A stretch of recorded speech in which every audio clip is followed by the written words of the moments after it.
0, 1. Let's get started.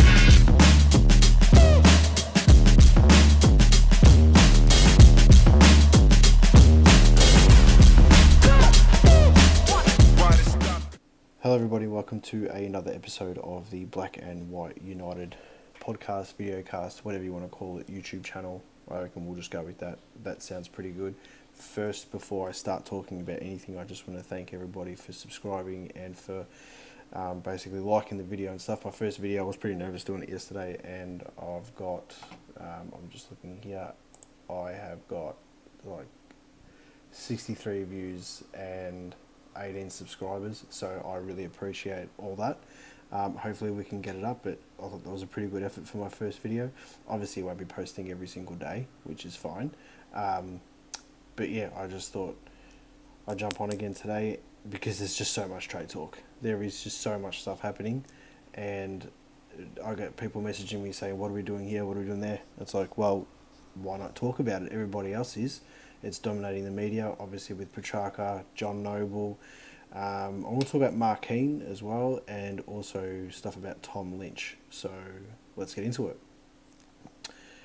I'm going to save the Petracca deal till last, because that's the main one. But let's talk about Johnny Noble. So John Noble obviously came to us in the mid-season draft. I think it was 2018, 2019, if I could be mistaken. And it was before that anyway, but whenever it was, he came mid-season draft and he dominated. Obviously missed out on the flag last year, which was a bit sad, but just couldn't squeeze him in, unfortunately. But if he goes, he's obviously requested a trade to Gold Coast, which is fine. Like, I've got no issues about it whatsoever. We're probably going to get either pick 20, 26 for him. I reckon that's okay. I'd probably like it if it was a direct trade for Lukosius. If you like, that would be like, yeah, sweet as, no worries. But if we're going to go and get a pick for him, I've got a feeling that pick is somehow going to be tied into Essendon, and we're going to get Ben Hobbs from Essendon as an inside midfielder. We're looking for it. Probably fit straight into the 22. Who knows? Might be a fringe player for a year.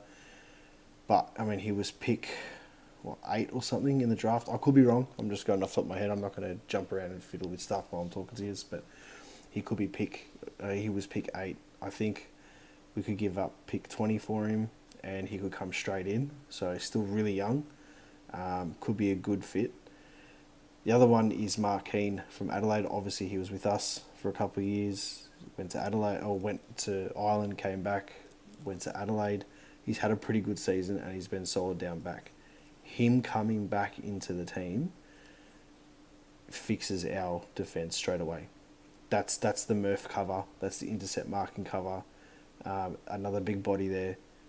110% get him to the Pies straight away.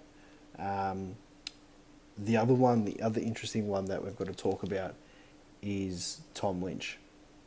Now, there's been nothing really said about it, which I find very interesting. There was, I think, Damien Barrett started the rumour or whatever that Collingwood and Melbourne are obviously going to be into him because he's a tall forward and that's what they need. Do you want him? Like, do you really want him? I have no idea. I have no idea if he's someone that can fit, like he can fit into the team, but I don't know if he would be consistent enough with us. We need a tall, powerful forward like him, like the way Tom Lynch was 2017.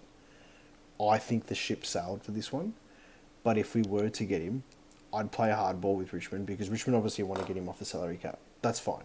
I get it. He's on 1.5 million for next year because his deal was back-ended.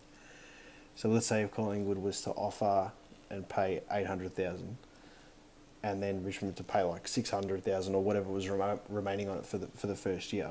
Then Collingwood could then turn around and offer him 800,000 for the next 2 years, and all of a sudden you've got a $3 million deal worth 3 years at Collingwood. If he was to kick you 60 goals a year, not even win the comma, but just be like 60 goals a year, I'd take that. But will he do it? That's the question. Like, you're basically picking him up right now in his moon boot or with crutches. He's played 8 games in 2 years. I don't know if it's worth the risk. If we were to give up pick 50 or we pick in the 80s for him and Richmond were like, just take him, we need to get him off, it's a salary cap dump sort of thing. Yeah, 100%, I'll take it and see, because it could work out good. Because can you imagine Lynch, McStay, Checkers, Jamie, Bobby Hill, Lockie Schultz, these guys, Hoskin Elliott, the Bows playing up forward. These guys are all pushing and trying to cement their spot in. And then you've got Tom Lynch sitting in the goal square. A fit Tom Lynch. Yeah, you take it. Is it worth the risk? I don't know. This is going to be controversial. I don't care. I'll just fucking say it. I'd take Tex Walker any day for 1 year. I'd take Tex Walker for a vanilla Coke and fucking 2 South Melbourne dim sims. Because that's what we're going to offer, because he's obviously he'll be an unrestricted free agent or whatever it is. Adelaide don't want to give him another contract, or he hasn't been offered one yet. I'd take him because he's in form and he's not injured. That's just my personal opinion, but whatever. Leave your comments down below and tell me what you think about that. And if you don't agree with me, I don't give a fuck. Let's just we can conversate. You know what I mean? Anyway, all right, the Petracca stuff. Now, you'd be fucking stupid if anybody was to turn around and say they didn't want him in your team. You would be dead set off your fucking head. The problem that we've got, and probably Carlton as well, but who gives a fuck? We've got no draft hand for it. We've got no draft hand for him. I don't really think that we're prepared to part with a player for him of the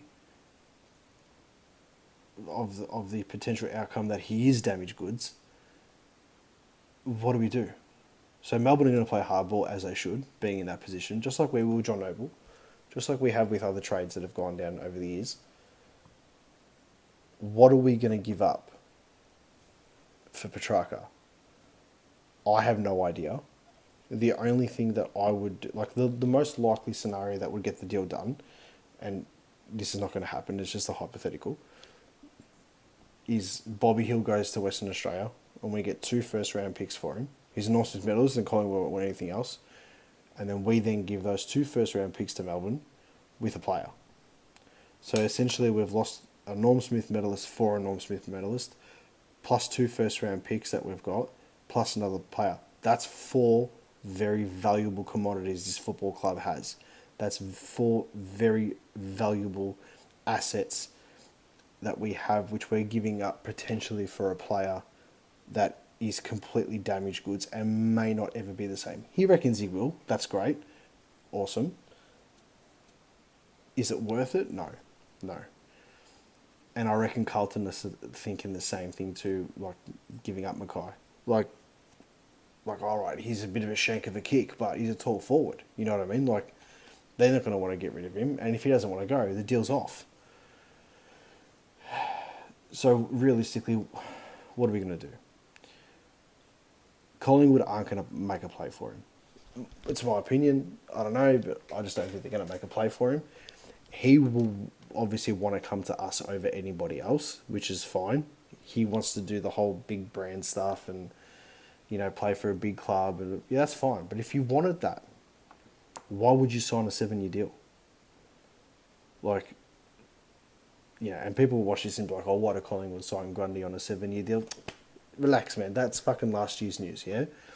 Melbourne supporters shouldn't have, the Melbourne Football Club shouldn't have taken him anyway. But I just don't see us having any form of, or we've got no draft hand. What's going to happen with the salary cap? And that's another issue as well. Melbourne would have to pay for some of his contract. And they're going through like a really bad breakup at the moment. Are they going to want to pay for his, like, half his contract? They're probably going to have to, regardless of what happens. Leave your comments down below and tell me what you think we could get for Petracca, or what we think would make the deal done. And about anything else that I've spoken about today. But there's just a lot happening. And we've been linked to another player from Gold Coast, another player from GWS. Where there's a will, there's a way. Where there's smoke, there's fire.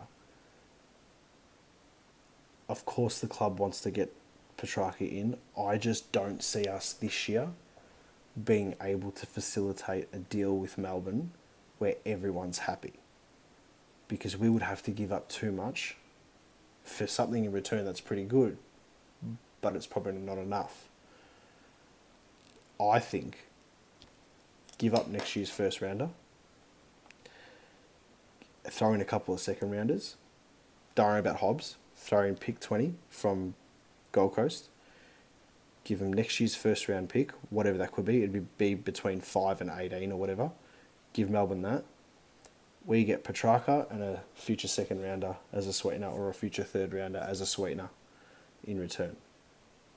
Melbourne probably won't be too happy with that, but that's the only thing that I would be like, yeah, sweet, no worries.